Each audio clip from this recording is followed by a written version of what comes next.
Independent events. Independent events are events whose probabilities are not affected by other events' probabilities. They're independent. For example, the weather of El Paso is not determined by the weather of Hawaii, so those two events are independent. If event A and event B are independent events, then in a formula, this is what it would be. The probability of the two events happening would equal the probability of one happening times the probability of the other one happening. So in this case, we're going to be working with a circuit board, and we're going to say that A is a circuit board and B is a plastic casing.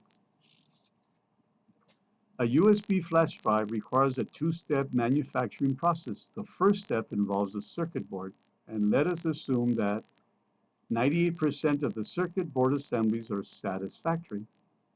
So the circuit board is event A, and its probability is 98%. That is satisfactory. The second step involves the plastic casing. Assume that 96.5% of the casings are satisfactory. Assume the manufacturing process of the circuit board has no relationship with the manufacturing of the plastic casings. Since there's no relation, the probability of one does not affect the other.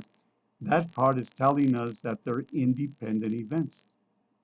The circuit board and the plastic casing are independent events. Now they want us to find the probability that both components are satisfactory. Since they're independent events, we could use the formula for independence. So the first thing is to recognize that the two steps in the process are independent. That gives us a green light to use this formula.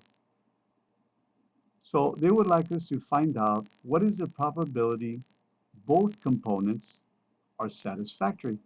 So remember, the A was a circuit board, B was the plastic casing. What is the probability that the circuit board and, remember intersection means and, that the circuit board and the plastic casing are satisfactory? Well, since these are independent events, A and B, as we saw, you just need to multiply their individual probabilities of being satisfactory. And this multiplication will give you the probability of both being satisfactory, which is 0.9457.